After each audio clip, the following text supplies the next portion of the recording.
Militer Israel tanggal 11 November melansir 5 tentara tewas dalam ledakan di sebuah terowongan di Gaza. Kelima prajurit yang meninggal saat tentara Israel melancarkan serangan di terowongan. Selain meninggal, 6 tentara terluka parah. Kelima prajurit yang tewas adalah Mayor Moshe Yedidiah Leiter, Batalion 697 Brigade 551, Sersan Mayor Yossi Herskovits, 44 tahun Batalion 697 Brigade 551. Sersan Utama Matan Meir, Batalion 697 Brigade 551. Sersan Utama Sergei Smerkin, Batalion 697. Sersan Utama Netanel Nati Harus, Unit Logistik Brigade Givati. Sehingga total korban tentara tewas dalam invasi darat Gaza adalah 42 orang. Sebagai perbandingan, pada invasi tahun 2014 terdapat 66 orang tentara Israel tewas.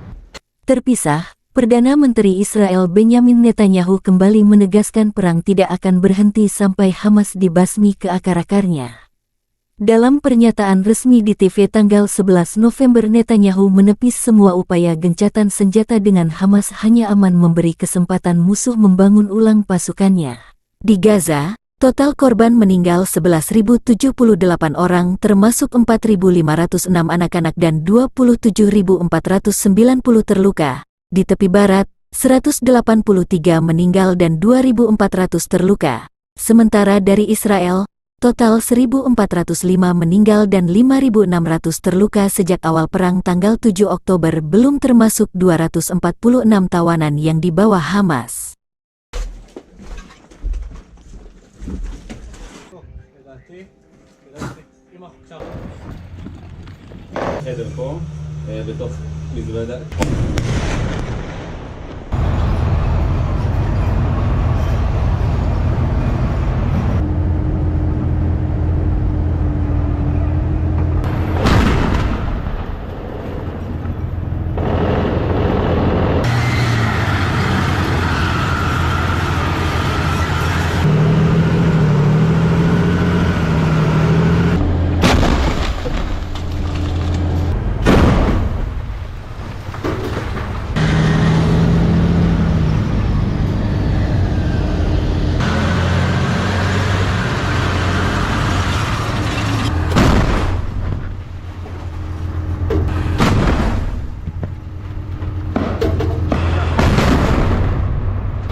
Menteri Pertahanan Israel Yoav Gallant menyebut serangan Hizbullah di perbatasan dengan Israel sudah melewati batas.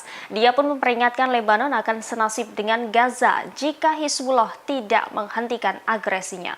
Dikutip dari TSS Minggu 12 November, Yoav Gallant menegaskan kepada rakyat Lebanon bahwa apa yang dilakukan Israel di Gaza kemungkinan bisa terjadi di Beirut.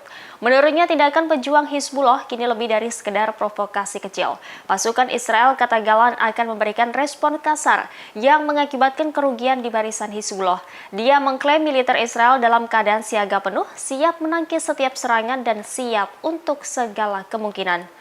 Sebelumnya diberitakan Israel kembali melakukan serangan udara terhadap kelompok Hizbullah di Lebanon pada Sabtu 11 November.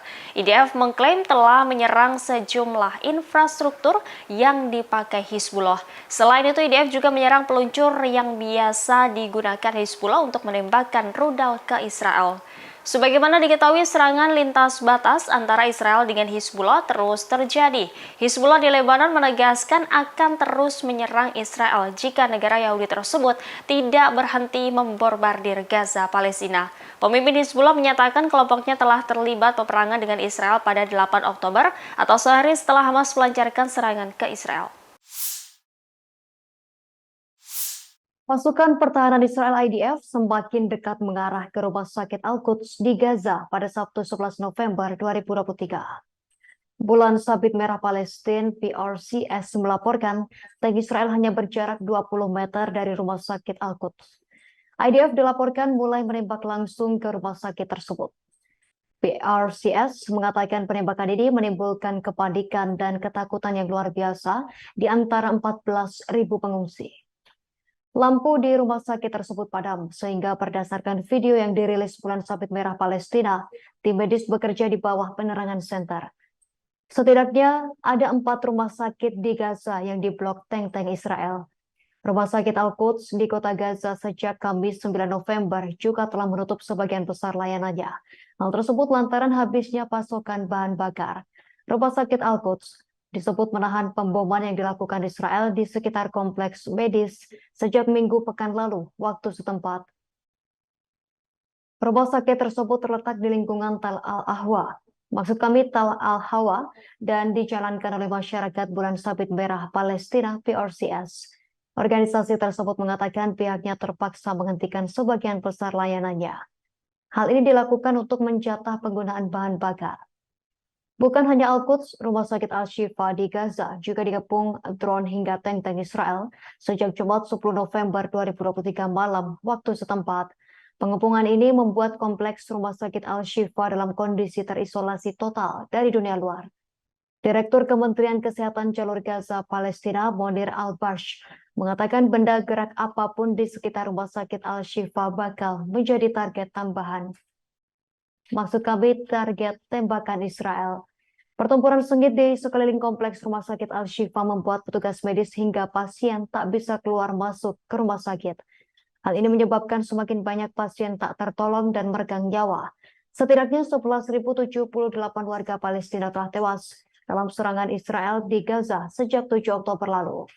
Di Israel, jumlah korban tewas kini mencapai lebih dari 1.200 orang. İşte sizden öğreniyoruz bunları. We're learning this from you. Presiden Turki Recep Tayyip Erdogan menggandeng erat tangan Presiden Republik Indonesia Joko Widodo. Momen ini terjadi kala keduanya melakukan pertemuan bilateral di sela-sela KTT Luar Biasa Kerjasama Islam atau OKI di Arab Saudi pada Sabtu 11 November.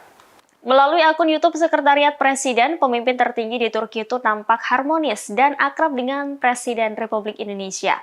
Keduanya juga terlihat berbicara dengan akrab sepanjang perjalanan ke ruang pertemuan bilateral antara Turki dan Indonesia. Bahkan Erdogan terlihat memperkenalkan seseorang yang dipertemukan di OKI dengan Jokowi. Dalam pertemuan bilateral, kedua pemimpin negara tersebut sepakat akan terus bekerja sama menyelesaikan masalah di Gaza, Palestina. Turki dan RI sepakat mendukung perjuangan bangsa Palestina termasuk dalam mewujudkan kemerdekaan Palestina. Dalam kesempatan lainnya di KTT OKI, Jokowi merangkul Presiden Palestina Mahmud Abbas. Ia merangkul dan bersalaman dengan Abbas sebagai bentuk keprihatinan atas serangan Israel di Palestina. Adapun rapat darurat ini digelar untuk membahas situasi di Gaza. Puluhan pemimpin negara dan kepala pemerintahan negara-negara berpenduduk mayoritas Islam hadir dalam pertemuan tersebut. Especially your speech. Very tough. Konuşmanı çok dik bir konuşma. İşte sizden öğreniyoruz bunları. We're learning this from you. Asılayımızın başkanı. She's the chairperson of the Red Crescent, the Turkish Red Crescent. Nice to meet you. Alhamdulillah. Fine. Yeni seçildi. She's just been elected and maşallah. Şeyi götürüyor. She's taking it. İsrail, Filistin'de de yine bütün insani sorunları takip ediyor. And she's following up to all humanitarian issues regarding Israel and Palestine. Download Tribun X sekarang. Menghadirkan lokal menjadi Indonesia.